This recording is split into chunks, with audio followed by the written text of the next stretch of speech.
Hey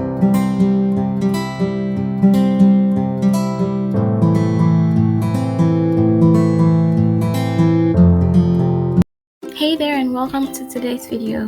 We'll be doing a closet clean out and I'll be guiding you through the process of organizing your closet. First, we are going to start by removing all the clothes from the hangers, one after the other. Once we have the clothes off, the next thing is to categorize them.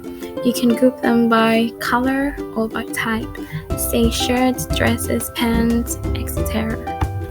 You could keep a donation bag for any items you no longer wear or want as you sort through your clothes. You don't want to just throw them off. Great. Once our clothes are sorted out, it's time to dust off any shelves or surfaces and also clean the floor.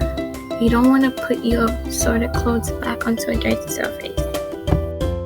And there you have it. You've successfully cleaned out your closet. Now you have a neatly organized closet. You can take a moment to admire your hard work. And that's all for today. Thank you so much for watching, and I hope you found this helpful. You can let me know in the comment section if you have any other cleaning and organizing tips. And don't forget to subscribe, like, and share. See you next time. Bye.